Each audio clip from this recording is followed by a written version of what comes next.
வணக்கம். இது புதிய தலைமுறையின் கிராமங்களின் கதை.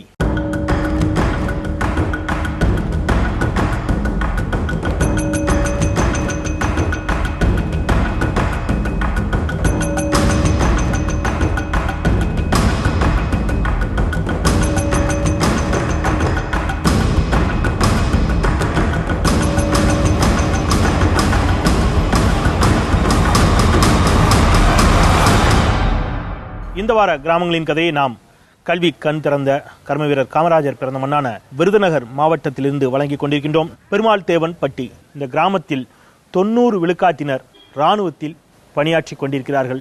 அந்த ஓய்வுற்ற இராணுவ வீரர்களோடும் இப்போது நாட்டை காப்பதற்காக அங்கே சேவையாற்றிக் கொண்டிருக்கக்கூடிய இளம் இராணுவ பட்டாளத்தோடும் பயணிக்கலாம் ஒரு சிறிய செய்தி தொகுப்போடு. விருதுநகர் மாவட்டத்தைச் சேர்ந்தது பெருமாள் தேவன் பட்டி கிராமம்.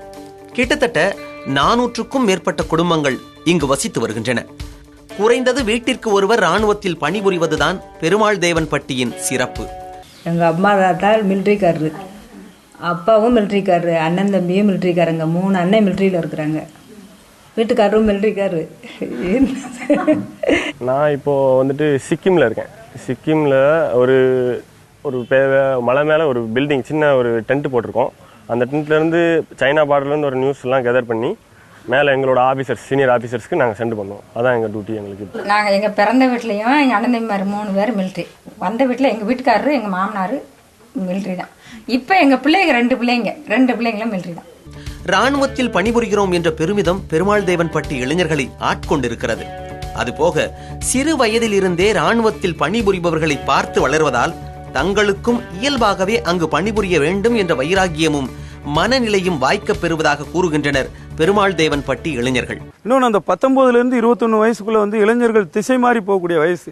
காலேஜில் போய் படிக்க போனான்னா 10 பேர் நல்லபடியாக வந்தாலும் ஒரு 4 பேர் கெட்டு போகிறதுக்கான வாய்ப்பு இருக்குது. அந்த 19 வயசுல இவன் ஒரு ராணுவத்துக்குள்ளே போயிட்டான்னா ஒரு கட்டுப்பாடோட, அதனால காலகாலமாக அந்த ஆர்மிக்கு போகிறத நாங்கள் வழக்கப்படுத்திக்கிட்டே வரோம். சின்ன வயசுலேயே முடிவாயிருது மைண்டில் நம்ம மிலிட்ரி தான் போகிறோன்னு. 10 படிக்கல 9 படிக்கல ஓட ஆரம்பிச்சிருவாங்க. அவங்கவுங்க ஃபிசிக்கல் என்னென்ன ட்ரைனிங் தேவையோ அதுக்கு எடுத்துக்கிடுவாங்க. அது ஆட்டோமேட்டிக்காக வந்துடும். அதுக்கு ஸ்பெஷல் ட்ரைனிங்லாம் தனியாக போய் எடுக்கல. கவர்மெண்ட் எந்த உதவியெல்லாம் அது பண்ணுறதுலாம் இல்லை.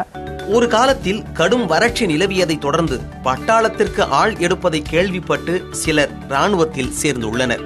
இந்திய அமைதி படையில் பணிபுரிந்து கன்னிவெடியில் கை கால் இழந்த பரசுராமன் அவ்வாறுதான் ராணுவத்தில் வேலைக்கு சேர்ந்ததாக கூறுகிறார். இங்க விவசாயம் பார்த்துட்டு இருக்கும்போது ஒரு தடவை திருச்சியில் ஆள் எடுக்கிறாங்கன்னு சொன்னாங்க ஆர்மிக்கு. ஏல ஓடுறா, திருச்சியில் ஆள் எடுக்கணும், ஓடுறாங்க. அப்போ கிழிஞ்சி ட்ரௌசரை போட்டு ஓடும், திருன்னு ஓடணும். துட்டும் கிடையாது, ஒன்றும் கிடையாது. திருத்தின போய் ட்ரெயினில் உட்காந்து ஓடணும். அங்கே போய் திருச்சியில் இறங்கணும். திருச்சியில் ஒரு 10 எக்கச்சக்கமாக வந்திருந்தாங்க. அதில் செலெக்ஷன் ஆனது. அதில் நானும் ஒரு ஆள். வைராகியமும் பெருமிதமும் பனிமலையில் எல்லையில் ஒற்றையாளாக நிற்கும் போது எத்தனை நாள்களுக்கு துணை வரும்? நாங்கள் இந்த மாரியம்மன் கோயில் அந்த துணூறு அந்த மஞ்ச காப்புங்கிறத நாங்கள் வச்சுட்டே தான் இருப்போம். தனியாக இருக்கும்போது கொஞ்சம் ஃபீலிங்ஸ் இருக்கும். வீட்டில் ஏதாவது பிரச்சனைனா எங்களுக்கு அந்த ஃபீல் ஆகும். இப்போ எங்கள் வீட்டில் பார்த்துக்கோங்க, 4 பேர் ஃபேமிலியில். அம்மா மட்டும் தான் வீட்டில் இருக்காங்க. நான் செகண்டராபாத்தில் இருக்கேன், அண்ணன் சிக்கிமில் இருக்கேன். அப்பா இப்போ போலீஸில் இருக்கார், இன்ஸ்பெக்டராக இருக்கார், தலைமைச் செயலகத்தில் இருக்கார். இப்போ அவர் தனியாக இருக்கு, நாங்கள் எல்லாம் தனித்தனியாக தான் இருக்கோம். ராணுவத்தில் பணிபுரிவதால் கிடைக்கும் மரியாதை, பெருமிதம், சலுகைகள், நிரந்தர வேலை என்ற பாதுகாப்பு, விடுமுறை, குறிப்பாக ஓய்வூதியம் போன்றவை வேறு எந்த வேலைகளிலும் கிடைக்காது என்று நம்பிக்கை பொங்க கூறுகின்றனர் பெருமாள் தேவன் பட்டி இளைஞர்கள். இப்போ இருக்கக்கூடிய காம்படிஷன் வேலையில் ஒரு கோட்டா ஒன்று கிடைக்கும். இன்னொன்று பார்த்தீங்கன்னா கேன்டீன் ஃபெசிலிட்டிஸ் கிடைக்கும். இன்கம் டேக்ஸ் கொடுக்கக்கூடிய அந்த டேக்ஸ் வித்தவுட்டில் நமக்கு கொடுப்பாங்க. ஒரு பொருளுடைய டேக்ஸ் ஒரு 20 ரூபீஸ் 30 ரூபீஸ் கம்மியாக கிடைக்கும். சதன் சைடில் உங்களுக்கு ட்ரெயினில் எல்லாமே ஃப்ரீயாக டிக்கெட்ஸ் கிடைக்கிறதுனால அது ஒரு ஃபெசிலிட்டிஸ் தான் நமக்கு. ஆர்மியில் இருக்கிறதுனால நல்ல சேலரி கிடைக்குது. அப்புறம் வேற பாட்டில் நிறைய கிடைக்குது. கவர்மெண்ட்ல மணி அடிச்சா சோறு, மாதம் இருந்தா சம்பளம். சிவில்ல எவன் தருவேன்? 2 நாள் வேலை வச்சு நான் மூஞ்சி காட்டினேன்னா வேற இடத்துக்கு போக முடியும். தினம் இப்படி பெட்டியை தூக்கிட்டே அலைய முடியுமா? அவங்க கஷ்டப்பட்டாலும் இன்னைக்கு பொண்டாட்டி உள்ள வசதியா இருக்குல்ல. சம்பளம் எத்தனை நாள் ஆனால் யானை இருந்தாலும் 1000 பொண்ணு, இறந்தாலும் 1000 பொண்ணு. இன்னும் லைஃப் செக்யூரிட்டியும் ஒன்று இருக்குது. இன்றைக்கி பார்த்தீங்கன்னா 2003க்கு அப்புறம் வரக்கூடிய எந்த கவர்மெண்ட் வேலைக்கும் பென்ஷன் கிடையாது. டிஃபென்ஸ் 1க்கு தான் அந்த ஒரு அத்தாரிட்டி இருக்குது. இங்கே வந்தவொடனே அவங்க ரீசெட்மெண்ட்டும் ஆயிடுறாங்க. குடும்பத்து ஆண்களை ராணுவத்திற்கு அனுப்பிவிட்டு வீட்டில் தனித்து வாழ பழகியுள்ளனர் பெண்கள். கஷ்டமாக தான் இருக்கும். அது நாங்கள் எங்கள் ஊர் நாட்டில் இன்னைக்கு இல்லை மிலிட்ரி 10, 50 வருஷம் 60 வருஷத்துக்கு முன்னாடியே மிலிட்ரி தான். அதனால் எங்கள் ஊர் நாட்டுக்கு பழக்கம் சரியாக போயிடுச்சு. அப்படி இருந்திருந்து நாங்கள் அதை பற்றி ஆம்பளைங்க மிலிட்ரிக்கு போயிட்டாங்களேன்னு கவலைப்பட மாட்டோம். பொம்பளைங்க வீட்டில் ஏதாவது ஒரு வேலை பார்த்து தொழில் பார்ப்போம். ஒரு மிஷின் தைக்கிறவங்க தைப்பாங்க. சும்மாவே இருக்க மாட்டோம். எங்கள் ஊரை பொறுத்தளவு மிலிட்ரிக்காரங்க சம்பளம் அனுப்புகிறாங்க, வாங்கி சாப்பிட்டுட்டு சும்மா இருக்கிறோம் அப்படி இருக்கவே மாட்டாங்க. அவங்கவுங்களுக்கு தெரிஞ்ச தொழில், அவங்கவுங்க மாடு வச்சுருக்கிறவங்க மாடு வச்சுருப்பாங்க, தையல் தெரிஞ்சவங்க தையல் பார்ப்பாங்க, காட்டு வேலை போகிறவங்க காட்டு வேலை பார்ப்பாங்க, படிச்சுட்டு வேலைக்கு போகிறவங்க இருக்கிறாங்க. அவங்கவுங்க தொழிலை பார்ப்பாங்களே தவிர யாருமே சும்மா இருக்கிறது எங்கள் ஊரில் பழக்கமே கிடையாது. நாங்கள் அந்த காலத்தில் வீட்டுக்காரை விட்டு தனிமையில் இருந்துக்கிட்டோம்மா, எங்கள் ஊரோட இருந்துக்கிட்டோம். இப்போ என் மருமகளை எடுத்தா வீட்டுக்காரன் கூடயே குடும்பம் நடத்தணுங்க. அவனுக்கு எவன் கோட்ரஸ் தாரேன், 1 வருஷம் தான் எங்களுக்கு கோட்ரஸ். அப்புறம் புடச்சில் அடித்து பற்றிடுவேன். அவன் தனியாக வீட்டில் இருக்கல என்ன செய்வேன்னு சொல்லிட்டுமா, காலையில் எந்திரிச்ச உடனே காட்டுக்கு போயிடுவேன். அப்புறம் சமையல் செஞ்சு சாப்பிட்டு வெயிலுக்கு வீட்டில் இருந்துக்கிடுவேன். சாயந்தரம் 4 மணிக்கு எங்கள் காடு இருக்குது, பம்ப் செட் இருக்குது, நாங்கள் புஞ்சை போயிடுவோம். அதனால் எங்களுக்கு பொழுதுபோதே தெரியாது. வீடு யார் தாரா மிலிட்ரிக்காரனுக்கு? அவன் தான் ஜெயில் மாதிரி 4 பக்கம் ஜோரை எடுத்து போட்டு இவங்களை நல்லா நொங்கு வச்சிருக்கானு. 3 தூரத்துக்கும் ஜோரை போட்டு அட்டி ஓட விட்டு வச்சிருப்பேன். 4 மணி எந்திரிச்ச உடனே ராடம் கட்டிக்கிட்டே இருப்பேன். எவன் இவங்கன்னா உட்காந்து ஊஞ்சல்லையா ஜோரதிங்காக சும்மா ஊருக்கு வரேன்னு புதுச்சட்டையை வாங்கி போட்டு சரின்னு இழுத்துக்கிட்டு வராங்க. பெருமாள் தேவன் பட்டியில் நாம் அனைவரும் கண்டெடுத்துக் கொள்ள வேண்டிய விஷயம் அந்த ஊரைச் சேர்ந்த பெரியவர்கள் சிறியவர்களை வேலைக்காக வழிநடத்தும் விதம். இராணுவத்தில் பணி ஓய்வு பெற்றவர்கள் ஊர் திரும்பியதும் செய்யும் முதல் வேலை சிறுவர்களுக்கு பயிற்சி அளிப்பது. அங்கே என்ன மாதிரி ட்ரைனிங் கொடுப்பாங்க, அதெல்லாம் நேரில் பார்த்துருக்கோம். நாங்கள் என்ன மாதிரி இருக்கும், கஷ்டங்கள் இருக்கும், எல்லாமே தெரியும். அவங்க மிலிட்ரி சேர்ந்தால் சும்மா மற்ற வேலையில் இருந்த மாதிரி என்ஜாய்மெண்ட்டுக்குரிய வேலை கிடையாது. அதுக்கு போனால் குடும்பத்தை பிரியணும், எங்கே போகணும், மலையில் நனையணும், பனியில் காயணும், நிறையா கஷ்டங்கள் இருக்குது அந்த வேலையில். இருந்தாலும் நாங்கள் போய்கிட்டு தான் இருக்கோம், தலைமுறை போய்கிட்டு தான் இருக்கோம், இன்னும் போவோம். ஒருவரை பார்த்து ஒருவர் முன்னேறுவது, இராணுவத்தில் வேலைக்கு சேர்வது, சிறு வயதிலேயே இராணுவத்தில் சேர்ந்து உழைக்க வேண்டும் என்ற லட்சியத்தை வரித்துக் கொள்வது என பெருமாள் தேவன் பட்டியில் நாம் கற்றுக்கொள்ள வேண்டிய விஷயங்கள் ஏராளம். ஆனால் இத்தனை பேர் இராணுவத்தில் பணிபுரியும் ஊரில் அரசு ஏற்படுத்தி கொடுத்திருக்கும் வசதிகள் என எதுவும் இல்லை. ஊர் மக்கள் ஒன்றிணைந்து பயிற்சிக்கான கருவிகளை நிறுவியுள்ளனர்.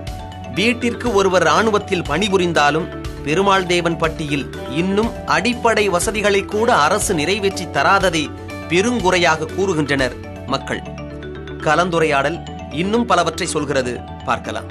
வீட்டிற்கு ஒருத்தர் இங்கே ராணுவத்தில் இருக்கிறாங்க அப்படிங்கிறது ரொம்ப ஆச்சரியமான ஒன்றா இருக்கு. இதை எப்படி பார்க்குறீங்க? இதற்கான தொடக்க புள்ளி என்ன? செகண்ட் வேர்ல்டு வாரில் முன்னாடியே ஐஎன்ஏ உண்டாகுது 1943 சுபாஷ் சந்திர போஸ் மூலமாக. That is INA, Indian national army. இந்த டிஸ்ட்ரிக்ட்லேயே 7 பேரில் 4 பேர், 3 பேர் இல்லை 4 பேர் இந்த இதில் ஐஎன்ஏல இருந்தவங்க.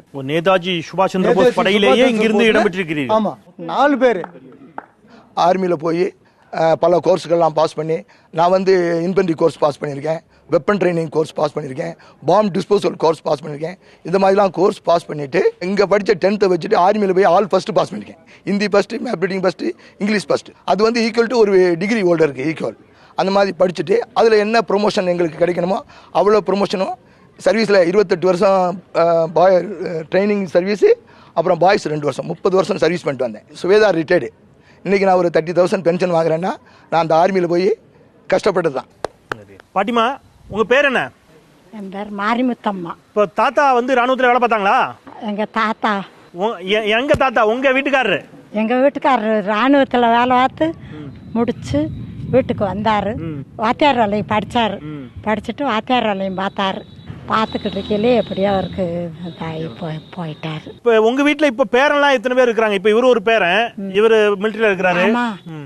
எனக்கு 9 பேரமாரு. ஒரு பையன்தான் எங்கள் வீட்டில் பிறந்த பையன். அவன் நாங்கள் 4 பேர் பொம்பளைங்க. நல்லா எங்கள் குடும்பத்தில் எங்கள் அப்பா நல்லா இந்த ஊருக்கே நாட்டாமல் நல்லா அன்பாக வச்சுக்கிடுவார். வேறு வேலை வெட்டியெல்லாம் இல்லை அப்போ எங்கள் அப்பாவுக்கு. இப்படி மாப்பிள்ளை கொடுக்க போயிட்டே நாங்கள் நல்லா இருக்கோம். மிலிட்ரி மாப்பிள்ளையை கட்ட போய் தான் நல்லா இருக்கிறோம். பாட்டிக்கு தாத்தாவை நினைச்சு வெக்கம் வந்துடுச்சு. சகோதரிகளும் இங்க இருக்கிறாங்க. எந்த அளவுக்கு அவங்க கணவர், இங்க இருக்கக்கூடிய ஒவ்வொரு பெண்களும் கூட அது பெருமையா தான் எடுத்துக்கிறாங்க ராணுவத்தில் தங்களுடைய கணவர் பணியாற்றாத. அதற்கான காரணிகளை கேட்கலாம். சொல்லுங்கம்மா, உங்க பேர் என்ன? உங்க வீட்டுல யாரு ராணுவத்தில் இருக்கா? என் பேர் ஆண்டாள். எங்க வீட்டுக்காரர் மிலிட்ரிக்காரரு, எக்ஸ் ஆர்மி. எங்க பையன் ஒரே பையன், அவனும் மிலிட்ரியில தான் இருக்கேன். ஒரே பையனை ராணுவத்துக்கு அனுப்பிட்டு இருக்கிறது கஷ்டமா இல்லையா? ஒரு பையன் ராணுவத்தில் பையனும் போகணும்னு விரும்பி போயிட்டாங்க. ஆர்மினால ஒரு பெருமைதான், அதான் எனக்கு அது சந்தோஷம் தான். உங்க கணவர் எந்த பகுதியில் வேலை பார்த்தாங்க? என்ன வேலை பார்த்தாங்க? அங்கே நாயக்கர்னாங்க. எங்கம்மா? நாயக். நாயக்கர்னாங்க. 21 வருஷம் சர்வீஸ் பண்ணியிருக்காங்க. என் பேர் கஸ்தூரி. என் பையன் இருக்காப்புல. பையன் என்ன சர்வீஸ் படிச்சிருக்காரு? பண்ணிட்டு இருக்காப்புல மிலிட்டரியில. பையன் மிலிட்டரியில சர்வீஸ் பண்ணிட்டு இருக்கான். இப்போ வா. பையன் என்ன படிச்சிருக்காரு? பையன் டிப்ளமா படிச்சிருக்கான். பிஏ கரஸ்ல எழுதுனா. ஓகே. இப்போ எந்த பகுதியில இருக்காரு? இப்ப ஜம்முல இருக்கான். ஜம்முல. ஜம்முல இருக்கிற கிளைமேட்லாம் எப்படி இருக்குன்னு உங்களுக்கு தெரியுமா? தெரியும். பையன் போய் இப்படி கஷ்டப்படுறானே, எதுக்கு அப்படிலாம் யோசிச்சது இல்லையா? அவன் இந்த மண்ணில் பிறந்த பையன், எப்பயும் வெட்டியே நல்லா வருவான். எங்க தாய் இருக்க போய் காப்பாத்தி கொடுப்பா. இந்த மண்ணே அப்படித்தான் இருக்குது. நம்ம எந்த கேள்வி கேட்டாலும் அவங்களுக்கு வந்து அதுக்கு மிக விலாவரியாக ஒரு மேடை பேச்சாளர்கள் போல் அவர்களுக்கு பேச தெரிய விட்டாலும் கூட ரொம்ப எளிமையா சொல்றது, எங்க மாரியம்மன் இருக்கிறாங்க, இந்த மண் அப்படித்தான், அதெல்லாம் ஒன்றும் பெருசா இல்லை அப்படிங்கறதான் இந்த மக்களுடைய பதிலா இருக்குது.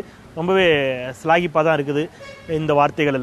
திருமாலுங்கிறவர் ஒரு இந்த மாரியம்மனை பற்றி ஒரு பாட்டு எடுத்தார். ஜெர்மனோட சண்டையிலே ரத்த கடலுக்குள்ளே மக்க நாங்க தவிக்கின்ற வேளையிலே கண்ணனூர் ஒரு மாறி இந்த சண்டையிலே எங்களுக்கு பிழைக்கும் வழி பாருமம்மா. கையிழந்து காலிழந்து மற்ற நாவிழந்தவரை போல கோலம் குறையாமல் உன்னுடைய பிள்ளைகளை கொண்டு வந்து சேர்த்தேனம்மா. அட்டாள தேசமெல்லாம் மக்க நீங்க பட்டாளம் போங்கள் என்று அதட்டும் பெருங்கடுவா. அந்த கொடுத்த வாக்குல தான் சார் எல்லாம் போய் ஒரு அட்டம் சுழியாம வந்துக்கிட்டு இருக்காங்க. ஒரு வீரத்தாய் பெற்ற ஒரே பையன் அந்த கூட போருக்கு அனுப்பி ராணுவத்துக்கு சேர்க்க ஆசைப்படுறாங்க. ராணுவத்தில் வேலை பார்க்குறவருக்கு பொண்ணு கிடைக்கிறது இங்க எவ்வளவு கஷ்டமா இருக்கு. அதிக பெண்கள் விரும்புவாங்க. மண்ணில் பிறகு பெண்களே ராணுவ பெண்ணை கட்டத்தை விரும்புவாங்க. ஓ, மிலிட்டரியில் வேலை பார்க்குறாங்க. ஆமா, கண்டிப்பா வருவாங்க. எம்ஏ முதலுக்கு முறை வரையும் போட்டு வந்தா கூட சரி, அங்கங்க பொண்ணு கட்டி வரமாட்டாங்க பையங்க. அம்மா அப்பா சொல்ற பொண்ணை கட்டி இந்த ஊர்ல இந்த மண்டை பிறகு தான் வாழ ஆசைப்படுவாங்க. ஓ சரி, அவங்க எங்க வேலை பார்த்தாலும் இங்க நீங்க பாக்குற பொண்ணு தான் கல்யாணம் பண்ணிக்கிறாங்க. அது கூடுதல் ஒரு சந்தோஷம். அது ஒரு சின்ன கோடும் கூட. இதெல்லாம் இருக்குது, நீங்க எல்லாம் வேற எங்கேயும் கல்யாணம் பண்ணிக்க கூடாது, நாங்க தான் கல்யாணம் பண்ணிக்கலாம் பிள்ளைகளுக்கான ஒரு கோடும் கூட போட்டு காட்டுறாங்க. எனக்கு வயசு வந்து இப்போ வந்து எனக்கு வந்து 60 வயது. ஆமா. இப்பவும் உங்களால இந்த பயிற்சி கொடுக்க முடியுதா? கொடுக்க முடியும். நான் ஏறி காட்டுவேன் பசங்களுக்கு. கயிறு ஏறி காட்டுவேன். ஆமா, கயிறு ஏறி காட்டுவேன். ஏறி காட்டியிருக்கேன். இப்பயும் பசங்களுக்கு இப்படி தான் ஏறணும், இப்படி தான் செய்யணும். ஓடுறீங்கன்னா காலையில் 5 மணிக்கு எழுந்துச்சு இங்கேருந்து கரசக்குளம் வரைக்கும் ஓடுவோம், பக்கத்து கிராமம். அது வரைக்கும் ஓடிட்டு பசங்களை ஓட வைப்போம். நாங்களே எழுந்துச்சு டெய்லி சொல்லுவோம், உட்காந்து தூங்காத, இது வந்து தூங்குற வயசு இல்லை, ஓடுற பாம்பை மிதிக்கிற வயசு அப்படின்னு சொல்லி பசங்களை திட்டுவோம். இந்த மாதிரி எம்டிஆர் சுற்றிக்கிட்டு திருவனை கூப்பிட்டு வான் பண்ணுவோம், இப்படி சுற்றிக்கிட்டு இருக்காத, உன்னை யாரும் மதிக்க மாட்டாங்க, ஏதாவது ஒரு வேலைக்கு போகணும், ஒன்று ஆர்மிக்கு போ, இல்லைன்னா போலீஸ் செலெக்ஷனுக்கு போ, இல்லைன்னா படித்து நல்ல ஒரு உத்தியோகத்துக்கு போக பாரு அப்படின்னு சொல்லி எல்லாருக்கும் நல்லா கைட் பண்ணுவோம். பசங்களும் எங்கள் கைடன்ஸை கேட்பாங்க. இப்போ படிச்சுக்கிட்டு போய் பாய்ஸில் முடிச்சு வந்துட்டேன். பாய்ஸில் போய் அதில் ட்ரைனிங் முடிச்சு 2 வருஷம் ட்ரைனிங். பாய்ஸ் ட்ரைனிங் 2 முடிச்சு அப்புறம் அதுக்கப்புறம் சிப்பாய் கட்டுவாங்க. சிப்பாயிலேருந்து அதில் சர்வீஸ் பண்ணி நல்லா சர்வீஸ் பண்ணி லே லடாக் சிக்கிம் எல்லாம் போய் பாகிஸ்தான் வரலாம் இருந்துட்டு வந்தேன். பாகிஸ்தான் வரலாம் அட்டன் பண்ணி எந்த வருஷம்? 70 இல்லை அட்டன் பண்ணிட்டு மெடல் 3 மெடல் வாங்கிட்டேன். என்னையா 3 மெடல் வாங்கிட்டேன் சார். 3 மெடல் வாங்கியிருக்கிறீங்க. வாங்கி அப்படியே ரிட்டையர்ட் வந்தாச்சு. என்ன இருந்தீங்க? சிப்பாய் தான். சிப்பாய் தான். 60 நாய்க்கு ஆகிட்டேன். நேரடியா களத்துல போரிட்ட ஒரு சிப்பாய் தான் நீங்க. இங்க இருக்கிறத யாரு போரை சந்திச்சவங்க யாராவது நாங்க வந்து போர்ல பணியாற்றிருக்கோம் அப்படிங்கிற அனுபவம் யாருக்காவது இருக்குதா? நான் 62ல் ஜாயின் பண்ணேன் போர். 65, 71 டாக்கா. மூணு வாரில் அட்டன் பண்ணியிருக்கேன். நீங்க போற சந்திச்சிருக்கீங்க? களத்துல இருந்து சந்திச்சீங்களா இல்ல அலுவலகம்? களத்துல இருந்தே செஞ்சிருக்கீங்க. என்னமா இருக்கும் அந்த அந்த அந்த நேரங்கள உணர்வுகள் என்னமா இருக்கும்? அந்த நேரத்தில் சாப்பாடு படலாம் எதிர்பார்க்குது இல்லை, நம்ம வாட்டுக்கு நடந்து போய்கிட்டு வந்துகிட்டே இருக்க வேண்டியதான். இல்ல இப்ப இங்க குடும்பத்தெல்லாம் இங்க விட்டுட்டு அங்க போர் முனையில் நிற்கும் போது ஏதோ ஒரு அசம்பாவிதம் இருந்துச்சுன்னா அந்த பயம்லாம் அங்க இருக்கும்போது இருக்காதா? அதெல்லாம் ஒன்றும் இல்லை. என்ன மாதிரியான அளவுல இங்க இருக்கக்கூடிய இளைஞர்களை நீங்க தயார்படுத்துறீங்க ராணுவத்துக்கு? ரன்னிங்கு, ஓடுறது, ரோப்பு, அப்புறம் புல்லப்ஸு, பெண்டு எல்லாமே ராணுவத்தில் என்னென்ன பயிற்சி உண்டோ அத்தனை பயிற்சியும் அங்கே கொடுக்க நாங்கள் ரெடியாக இருக்கிறோம். இப்போ ராணுவத்தில் பணியாற்றி கொண்டு இருக்கிறீங்க, உங்களுடைய பேர் சொல்லுங்க, எந்த பகுதியில் நீங்கள் இப்போ ராணுவத்தில் பணியாற்றிக்கிட்டு இருக்கீங்க, என்னவா இருக்கிறீங்க? என் பேர் வந்து முகில்வண்ணன். நான் வந்து இப்போ ஆர்மியில் தான் இருக்கேன், இந்தியன் ஆர்மியில் இருக்கேன். நான் ஒர்க் பண்ணுறது அங்கே பண்ணுறது வந்து நார்த் சிக்கிம் தவாங்னே தாங்கூன் ஒரு ஏரியா, சைனா பார்டர். சைனா அங்கேருந்து பார்டர்லேருந்து 20 கிலோமீட்டர்ஸ் இருக்குது. இருக்கிற இடத்துல இருந்து 20 கிலோமீட்டர் தான் சைனா இருக்குது.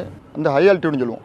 அந்த இடம் வந்து ஹை ஆல்டிடியூட், அதாவது சி லெவல்லேருந்து 18,000 ஃபீட் ஹைட், 900 ஃபீட்டுக்கு மேலே வந்து ஹை ஆல்டிடியூட்னு சொல்லிடுவோம். நான் இருக்கிறது வந்து 18,000 ஃபீட்டுக்கு மேலே. 18,000 அடி வரும். இப்போ வந்து அங்கே டெம்பரேச்சர் பார்த்தீங்கன்னா -up to -20 வரையா போகும். தமிழகம் அப்படிங்கிறது ஓரளவுக்கு வெப்பமான பகுதி தான். ஆமாம். இங்கே இந்த -20 டிகிரிலாம் கற்பனை பண்ணி பார்க்க முடியாத ஒன்று, உறைஞ்சு போவோம்.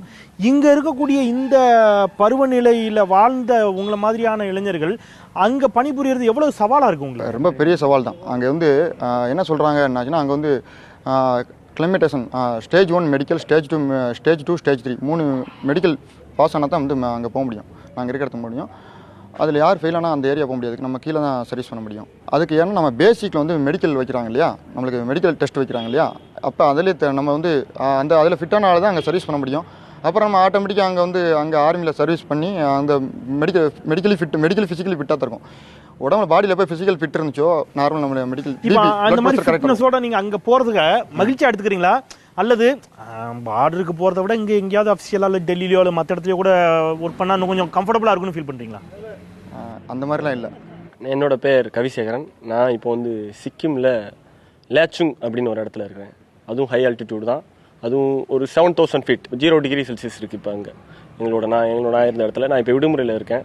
திருவிழா நாள் விடுமுறை 44 days ஆனுவல் லீவுங்கிறதுல ஒரு பார்ட் ஆஃப் லீவ். உங்கள் வயசு என்ன? என்னோட வயசு 22 வயசு அப்படிங்கிறது சாதாரணமாக பசங்க ரொம்ப ஜாலியாக என்ஜாய் பண்ணணும் அப்படின்னு நினைப்பாங்க. ஃப்ரெண்ட்ஸோட சினிமாவுக்கு போகணும், ஃபேஸ்புக் பார்க்கணும், ட்விட்டர் பார்க்கணும், ஜாலியாக இருக்கணும், விளையாடணும். ஆனால் அது எல்லாமே அங்கே இழந்து தானே நிற்க வேண்டியிருக்கும். எங்கள் அப்பா இருந்துட்டு தாத்தா இருந்ததுனால எங்களுக்கு வந்துட்டு அது இந்த ஃபீல்டு தான் போகணும்னு இன்ட்ரெஸ்ட் எடுத்தேன். அப்பாவும் மிலிட்டரி இருந்தாங்க, தாத்தாவும் ஆர்மியில் இருந்ததுனால வருமானம்னு பார்த்தா நீங்கள் வாங்குற வருமானத்தோட இங்கே அதிகமாகவே சம்பாதிக்க முடியும் இல்லையா? இப்போ வருமானத்தை தாண்டி வேற என்னதான் உங்களுக்கு அப்படி அங்கே இருக்குது? வருமானத்தை தாண்டினா இங்கே பிறந்த பிறப்பு எங்களுக்கு மாரியம்மன் கடவுள் சொல்றதுதான். அப்போ எல்லாரும் போயிட்டு இங்க இந்த ஊர்ல வளர்ந்ததுனால அந்த மாதிரி மைண்ட் செட் ஆயிரும். இந்த மண்ணே அப்படிதான் பிரிச்சு பார்க்க முடியலங்கிறீங்க. ஒரு ஆசிரியரா இங்க இருக்கக்கூடிய இளைஞர்கள் ராணுவத்துல பணியாற்றுகிறார்கள் அப்படிங்கறத குறித்து உங்களுடைய பெருமை என்னவா இருக்கு? ரொம்ப பெருமையா இருக்கு. இதை பார்க்கும்பொழுது நான் ராணுவத்தில் சேர்ந்து பணியாற்றியது போல பெருமையாக இருக்கிறது. சந்தோஷம். உங்க ராணுவத்தில் என்ன இருந்தாங்க? Ordinary JCO. ஓகே. இந்த கிராமத்தினுடைய சிறப்புகள் அப்படிங்கிறது இந்த ராணுவத்துல வேலை பார்க்கறதுல மூலமாக வேற என்னென்ன பெருமைகள் உங்களுக்கு இருக்குதா நீங்க நினைக்கிறீங்க? எனக்கு என்னன்னா அந்த மிலிட்ரி இங்க வந்து டோட்டல் ராணுவ கிராமம் தான். ஆனால் இதில் வந்து ஒரு பெனிஃபிட் கூட இல்லை. பூரா கேண்டீன்னா பக்கத்தில் தான் போகணும், 8-7 கிலோமீட்டர் போய் தான் போவாங்கணும். அந்த ஜாமான் வாங்கினா கூட அங்கே போய் தான் வாங்க வேண்டியது. லெட்டர் டைரக்ட் இங்கே பண்ணது இல்லை, அதுக்கு டீலர் இருக்கணும். இங்கே பக்கத்தில் உங்களுக்கு கேண்டீன் எங்கே இருக்கு? கேண்டீன் சிறுவில்லிபுத்தூர் 8 கிலோமீட்டருக்கு பக்கத்தில். இந்த ஊர் இராணுவத்தை முழுக்க நம்புது, இராணுவம் இந்த ஊரை நம்புது. இங்கே உள்ள இளைஞர்கள் துடிப்புள்ளவர்கள் தவறான பழக்கத்துக்கு போக வேண்டாங்க. நேர்மையாக பயிற்சி பெற்று இராணுவத்தில் போய் சேர்ந்து வீட்டுக்கு நல்ல முறையில் பணத்தை அனுப்பி வீடு முன்னு வர்றோம், நாடு முன்னுக்கு வர்றோம் என்கிற எண்ணத்தோடு செயல்படுறாங்க. இந்த ஊருக்கு தமிழ்நாட்டின் குட்டி பஞ்சாப், அந்த பஞ்சாப் எங்கள் பேரும் இந்த ஊருக்கு உண்டு. அதில் இராணுவ கிராமம் என்ற பேரும் இந்த ஊருக்கு உண்டு. அதில் இப்படிப்பட்ட சிறப்பு பெற்ற ஊர் தான் பெருமாள்தன்பட்டி. ஒவ்வொருவருடைய வார்த்தைகளிலும் உடலிலும் அந்த உறுதி துணித்ததை நம்மால் உணர முடிந்தது. இது தமிழ் சமூகம், வீரமிழைந்த சமூகம். இங்கே ஆண் குழந்தை இறந்து பிறந்தால் அதன் நெஞ்சை கீறி புதைத்த பூமி. அதுல வீரத்திற்கு என்றைக்குமே குறை இருக்காது. இந்த பெருமாள் தேவன் பட்டியை பொறுத்தளவிலே இன்றல்ல நேற்றல்ல நேதாஜி சுபாஷ் சந்திரபோஸ் அவர்கள் இந்திய ராணுவத்தை கட்டி எழுப்பிய போதே இங்கிருந்து கிளம்பி சென்றிருக்கிறார்கள். இந்த கிராமத்தில் இருந்து மட்டும் 4 பேர் INA இந்தியன் நேஷனல் ஆர்மி என்று நேதாஜி சுபாஷ் சந்திரபோஸ் கட்டியெழுப்பிய அந்த ராணுவத்தில் பணியாற்றியிருக்கிறார்கள் என்ற பெருமிதங்கள் எல்லாம் இவர்கள் ஒவ்வொருவரின் கண்களிலும் வார்த்தைகளிலும் ஒலித்ததை நம்மால் பார்க்க முடிந்தது. ஒட்டுமொத்த உலக தமிழ் சமூகத்திற்கும் இந்த கிராமத்தினுடைய பெருமையை உறக்கச் சொன்னதில் பெருமை கொள்கிறது புதிய தலைமுறை. விடைபெறுகிறேன். மற்றும் ஒரு கிராமங்களின் நிகழ்ச்சியில் சந்திக்கலாம். நன்றி, வணக்கம்.